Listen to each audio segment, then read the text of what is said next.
دانیہ قرآن academy. یہ قرآن وہ رستہ دکھاتا ہے جو سب سے سیدھا ہے، اور مومنوں کو جو نیک عمل کرتے ہیں بشارت دیتا ہے کہ ان کے لیے اجر عظیم ہے۔ نحمده ونصلي على رسوله الكريم اما بعد فاعوذ بالله من الشیطان الرجیم بسم اللہ الرحمن الرحیم۔ السلام علیکم ورحمۃ اللہ وبرکاتہ۔ امید ہے آپ سب خیریت سے ہوں گے، انشاءاللہ جہاں ہوں گے ایمان اور صحت کی نعمت سے مالا مال ہوں گے۔ ہاں جی، تو آغاز کرتے ہیں ہم اپنے آج کے سبق کا دعاؤں کے ساتھ۔ تو چلیے شروع کرتے ہیں۔ اللہم صلی علی سیدنا و مولانا محمد وعلی آل سیدنا وعلی آل سیدنا و مولانا محمد وبارک وسلم۔ رب اشرح لی صدری ویسر لی امری واحلل عقدۃ من لسانی یفقہوا قولی۔ رب زدنا علما رب زدنا علما رب زدنا علما۔ اعوذ باللہ من الشیطان الرجیم بسم اللہ الرحمن الرحیم۔ الذی ہم فیہ مختلفون۔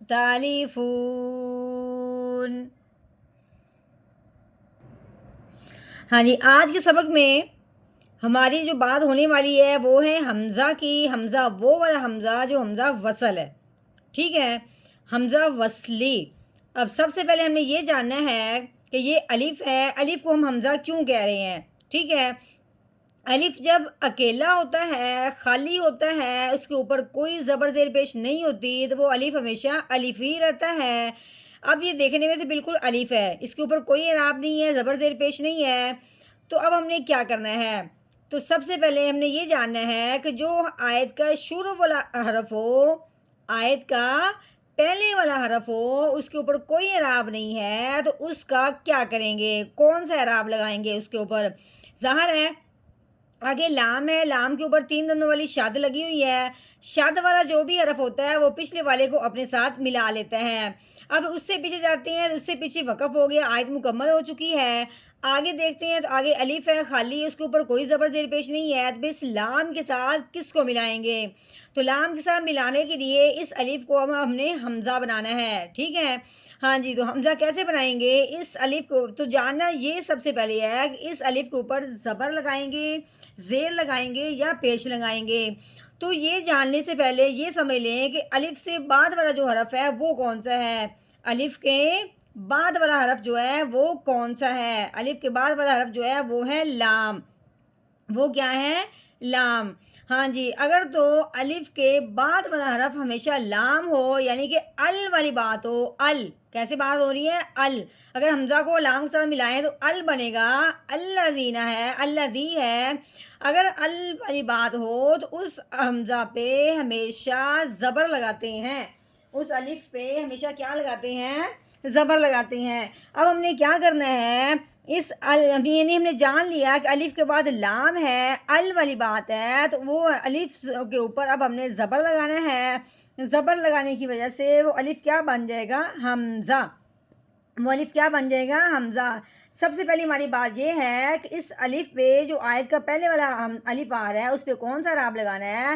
تو اس پہ ہم نے لگانا ہے زبر، کیونکہ الف کے بعد لام ہے، جو ال والی بات ہوتی ہے، الذی جہاں بھی آئے گا تو اس لام یعنی ال پہ، ال کی وجہ سے ہم اس حمزہ پہ کیا لگائیں گے؟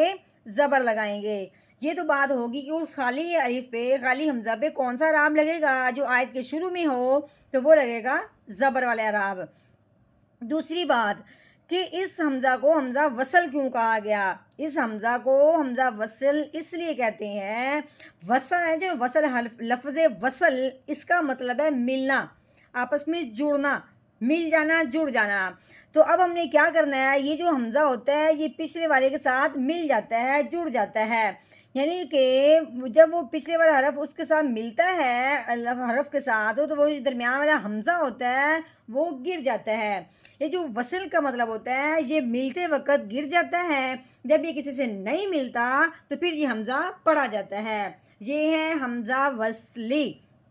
اب جیسے کہ اب ہم اس کو شروع میں پڑھتے ہیں, آیت کے شروع میں یہ آیا ہوا ہے, اب ہم اس کو پڑھیں گے الذی, حمزہ لام زبر ال پڑھائیں گے, ٹھیک ہے. اگر ہم یعنی اس کا وصل کا مطلب ہے کہ کسی وقت تو گر جاتا ہے, کسی وقت لگ جاتا ہے.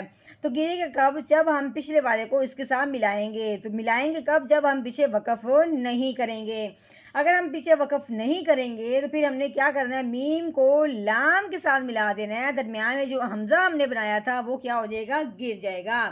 جو حمزہ وصلی ہوتا ہے یہ موقع بموقع استعمال ہو جاتا ہے, موقع بموقع گر جاتا ہے. گرتا کب ہے, جب ہم پچھلے والے کو اگلے حرف کے ساتھ ملا دیتے ہیں تب یہ گر جاتا ہے. جب اس کو پیچھے والے کو اس کے ساتھ نہیں ملاتے, ملنے والا کوئی لفظ نہیں ملتا, تو پھر یہ خود حمزہ بن کے اگلے حرف کے ساتھ مل جاتا ہے. جیسا کہ عن النبأ العظیم الذی, عظیم الذی, ٹھیک ہو گیا. اگر تو ہم یہاں پہ وقف کر دیتے ہیں عن النبأ العظیم, اب ہم نے کیا کرنا ہے, اس حمزہ کو اب ہم نے استعمال لے آنا ہے. اب یہ حمزہ وصل نہیں رہا, وصل ہے تو اس کا نام حمزہ وصل ہی, لیکن وقف ہونے کی وجہ سے اب ہم نے اس کے اوپر زبر لگا دینی ہے, اس حمزہ کو استعمال میں لے آنا ہے. الذی, اب ہم نے کیا پڑھنا ہے نا, الذی, ٹھیک ہو گیا. چلیں جی, اب ہم نے اس کا توڑ کیسے کرنا ہے, حمزہ لام زبر ال, سمجھ آ گئی. پہلے ہماری بات تھی جو آیت کا پہلا حرف ہے حمزہ ہے تو اس پہ کون سا اعراب لگے گا.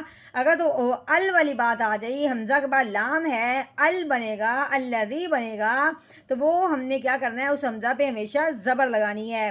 باقی پیش اور زیر یعنی لگانی کب ہے وہ علیحدہ بات ہے. دوسرا حمزہ جب اس موقع کا مناسبت سے آئے گا پھر ہم اس کی بات کریں گے. ابھی ہمارے سبق میں صرف یہ الذی زبر والی بات آئی تھی, اس لیے ہم نے صرف حمزہ وصلی کی زبر والی کی بات کی ہے, ٹھیک ہے. ہاں جی, دوسری بات ہم نے یہ بتانی تھی کہ یعنی حمزہ وصل کس کو کہتے ہیں. وصل کا جو لفظی وصل کا مطلب تھا وہ تھا ملنا. مطلب یہ ہے کہ حمزہ جو ہے یہ موقع کے حساب سے اگر پچھلے والے کو اس کے ساتھ ملاتے ہیں تو حمزہ وصل گر جاتا ہے, میم کو لام کے ساتھ ملانے کی وجہ سے گرے گا. اگر پیچھے آیت بھی وقف کرتے ہیں تو پھر یہ حمزہ بن کے لام کے ساتھ مل جائے گا, ٹھیک ہو گیا. حمزہ لام زبر ال, لام زبر لا, اللہ, رال کے نیچے زیر, آگے یا کے اوپر جزم آنے کی وجہ سے یا ساکن ہو گیا. یا ساکن سے پہلے حرف پہ جب بھی زیر آئے تو اس یا ساکن پہ مد کا قاعدہ جاری ہوتا ہے. رال یا زیر دی, الذی, ہاں کے اوپر پیش ہے, میم کے اوپر جزم آنے کی وجہ سے میم ساکن ہو گیا. اب اپنے ہاں کو میم ساکن کے ساتھ ملا کے پڑھنا ہے. ہا میم پیش ہم, ہاں جی, الذی ہم, ہاں جی, فا کے نیچے زیر, آگے یا کے اوپر جزم آنے کی وجہ سے یا ساکن ہوا. اب یا ساکن سے پہلے حرف کے نیچے زیر ہے, اب ہم نے یا ساکن پہ مد کا قاعدہ جاری کرنا ہے. فا یا زیر فی, ہا زیر ہی, فی ہی, ہاں جی, میم کے اوپر پیش, خو کے اوپر جزم آنے کی وجہ سے خو ساکن ہو گیا. میم خو پیش مخ, تا زبر تا, مختا, لام زیلی, مختالی, فا کے اوپر پیش, واؤ کے اوپر جزم آنے کی وجہ سے واؤ ساکن ہے. واؤ ساکن سے پہلے حرف پہ جب بھی پیش آئے اس واؤ ساکن پہ ماد کا قاعدہ جاری ہوتا ہے, یعنی کہ اس کو ہم نے لمبا کرنا ہے. فا واؤ پیش فو, مختلف, نون زبر نا, مختلفون, آگے وقف. اب وقف کی صورت میں ہم نے نون کو ساکن کر دینا ہے, اس کی جو زبر ہے وہ گرا دیں گے تو کیا بنے گا, آگے وقف مختلفون مختلفون الذي هم فيه مختلفون